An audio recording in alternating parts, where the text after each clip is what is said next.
Hello दोस्तों, Saraswati groups of colleges के इस यूट्यूब चैनल पे आप सभी का स्वागत है।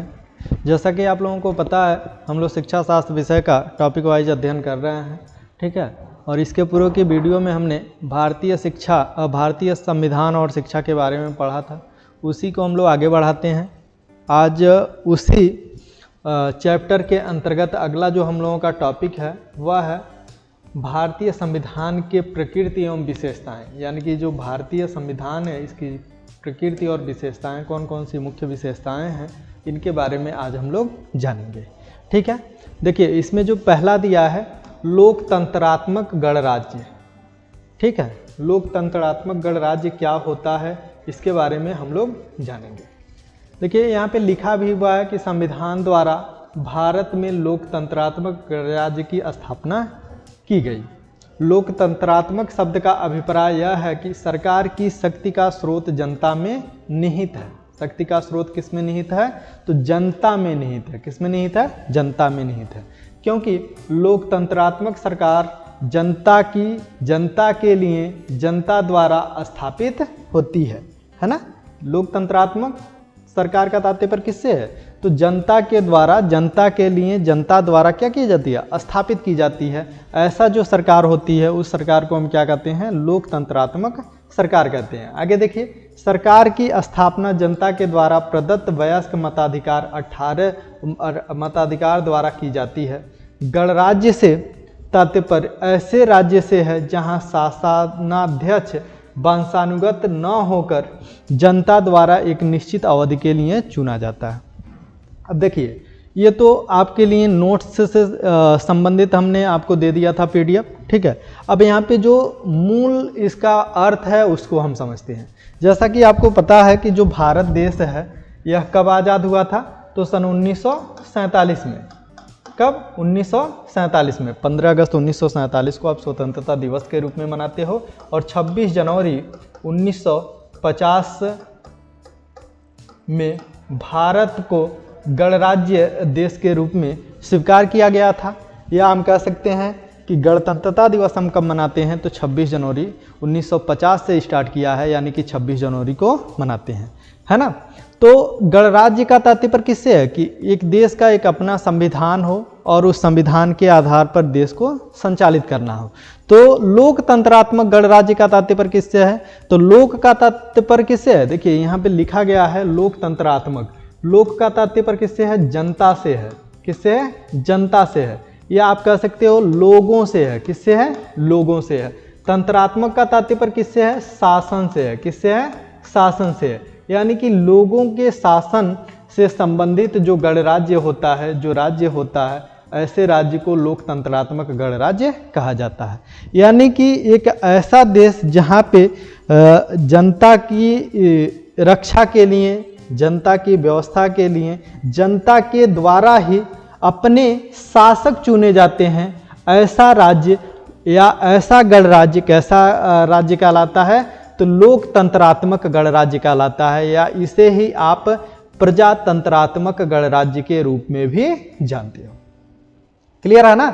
अब आपको पता है कि अपना जो देश है, यहाँ पे इस देश को चलाने के लिए जो सरकार होगी, इस सरकार का जो चुनाव होना है, वह चुनाव कौन करता है? तो जनता करता है। कौन करता है? जनता करता है।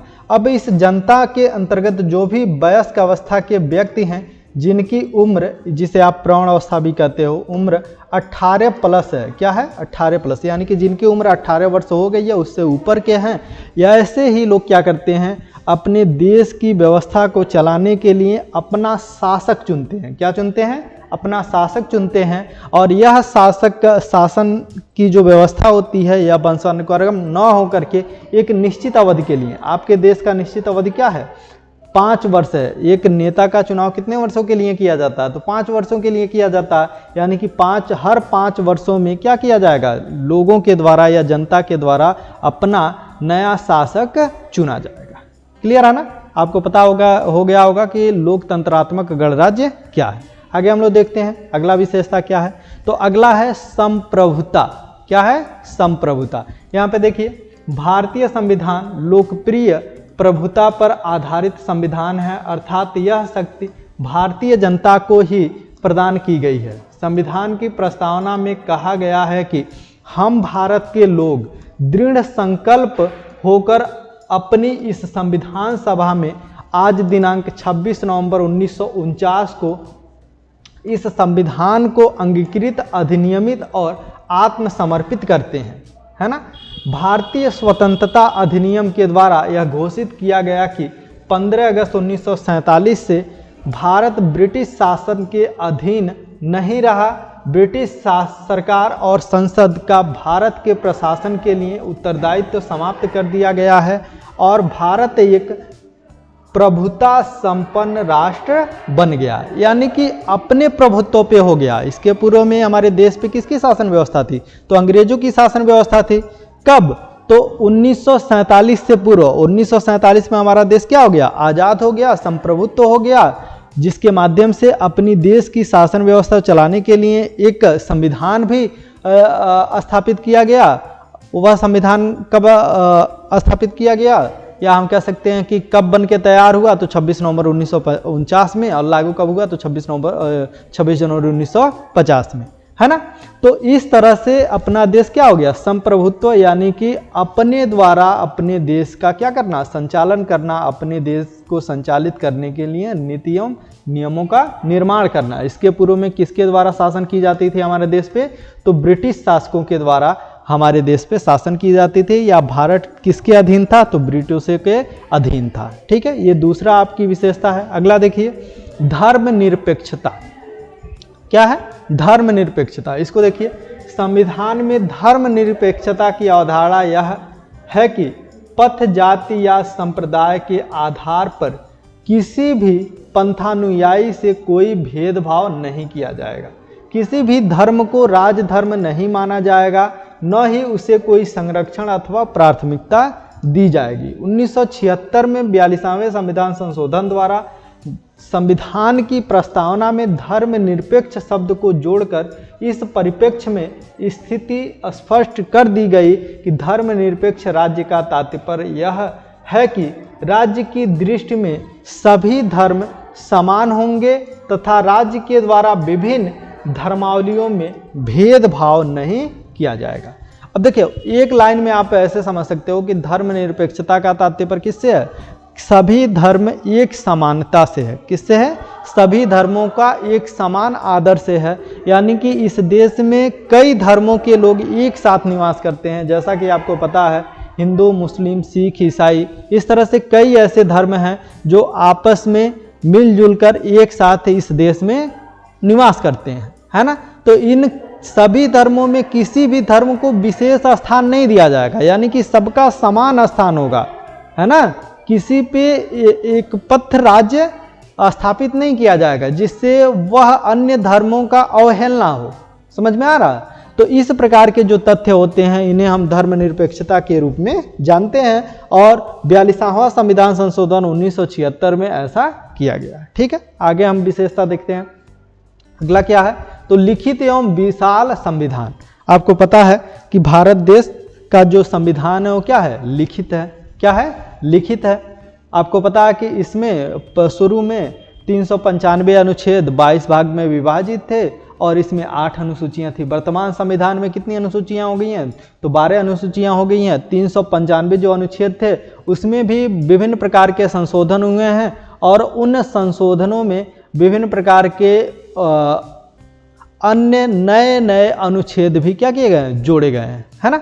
अब ये जो हमारे देश का संविधान है ये कई देशों के संविधानों से लेकर बना हुआ है, अतः इसमें विभिन्न देशों के संविधान भी इंक्लूड है। यानी कि जो देश का संविधान है एक ऐसा है तो लिखित है। क्लियर है ना? आगे हम लोग देखते हैं। यहाँ पे आप लोगों को नोट्स बनाने के से संबंधित टॉपिक है, नोट्स आप लोग बनाते रहिएगा। अगला है संसदीय प्रभुता तथा न्यायिक सर्वोच्च में समन्वय, है ना। इसको देखिए, ये भी एक विशेषता। अगला क्या है? ब्रिटिश संसदीय प्रणाली में संसद को सर्वोच्च तथा प्रभुता संपन्न माना गया है। इसकी शक्तियों पर सिद्धांत के रूप में कोई अवरोध नहीं है, क्योंकि वहाँ पर कोई लिखित संविधान नहीं है, किंतु अमेरिकी प्रणाली में उच्चतम न्यायालय सर्वोच्च है ना। यानी कि आपको पता है कि देश की व्यवस्था को चलाने के लिए एक न्यायिक सर्वोच्च सत्ता की स्थापना करनी आवश्यक है, जिसके माध्यम से देश को न्याय यानी कि देश के अंतर्गत निवास करने वाली जो भी जनता है इनको उचित न्याय दिया जा सके। इसके लिए क्या किया गया, संसदीय प्रणाली विकसित की गई, इसमें विभिन्न प्रकार के न्यायालयों की स्थापना की गई। आपके वहाँ क्या है, आप लोगों ने ऐसे सुना होगा सुप्रीम कोर्ट, हाई कोर्ट, जिला कोर्ट, है ना। इस तरह से विभिन्न प्रकार के न्यायिक संस्था हैं, ये किसके अंतर्गत हैं, संसदीय प्रभुता के अंतर्गत है। आगे हम लोग देखते हैं, अगला है संसदीय शासन प्रणाली। ठीक है, उसके बाद से है संसदीय का तात्पर्य उसी से है। उसके बाद से अगला है नम्यता एवं अनम्यता का समन्वय। नम्यता का तात्पर्य लचीला से है, किससे है, लचीला से है। और अनम्यता का तात्पर्य किससे है, कठोर से है, किससे है, कठोर से है ना। तो देश का जो संविधान, अपने देश का जो संविधान है वो क्या है, लचीला भी है और कठोर भी है। यानी कि समयानुसार बदलते परिवेश, बदलती परिस्थितियों के अनुरूप हम लोगों की आवश्यकताओं को ध्यान में रखते हुए संविधान के नियमों में हम क्या कर सकते हैं, परिवर्तन कर सकते हैं। और कुछ ऐसी चीज़ें हैं संविधान में जिसमें हम कोई भी परिवर्तन नहीं कर सकते। अतः यह लचीला और कठोर का क्या है, समन्वय है। क्या, तो हमारी भारतीय संविधान। अगला है समाजवादी समाज। यानी कि इस संविधान की जो अगली विशेषता है वो क्या है, तो समाजवादी समाज। यानी कि इस संविधान के माध्यम से किसी व्यक्ति विशेष की कोई बात नहीं की जाती, यानी कि समाज की बात की जाती है, समाजवादी समाज की बात की जाती है, लोगों की बात की जाती है। अतः व्यक्तिगत कोई भी बात नहीं की जाती है। यह क्या है, अगली विशेषता है। अगला है स्वतंत्र न्यायपालिका। यानी कि इस संविधान के आधार पर स्वतंत्र न्यायपालिका को भी विकसित किया गया, जिसके माध्यम से वह न्याय स्वतंत्र रूप से कर सके। यानी कि न्याय के लिए स्वतंत्र न्यायपालिका विकसित की गई है। अगला है नागरिकता। यानी कि भारतीय जो संविधान है यह एकल नागरिकता की बात करती है। किस प्रकार की नागरिकता की बात करती है, एकल नागरिकता की बात करती है। जबकि अमेरिका का जो संविधान है वह दोहरी नागरिकता की भी बात करता है। यानी कि भारत में एकल नागरिकता ही है। अगला है राज्य के नीति निर्देशक तत्व।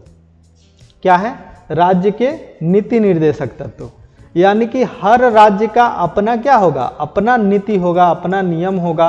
वह कुछ ऐसे तथ्य होंगे जिन पे सिर्फ और सिर्फ राज्य का ही अधिकार होगा, उसमें अन्य केंद्र का या हम कह सकते हैं कि अन्य तथ्यों का कोई भी उसमें हस्तक्षेप नहीं होगा। अगला है विश्व के प्रमुख संविधानों का प्रभाव। यानी कि भारत देश पे कई संविधानों का प्रभाव पड़ा है। विश्व के जितने भी संविधान, जैसे राज्य के नीति निर्देशक तत्व आयरलैंड से लिए गए हैं, है ना। इस तरह से बहुत सी ऐसी चीज़ें हैं जो अन्य देशों से लिए गए हैं और उन सबका प्रभाव हमारे भारतीय संविधान पे है। अतः विश्व के प्रमुख संविधानों का प्रभाव भारत देश के संविधान पे है। ठीक है ना। इस तरह से आज का हम लोगों का क्लास समाप्त होता है। मिलते हैं हम लोग अगले वीडियो में, तब तक के लिए आप सभी को धन्यवाद।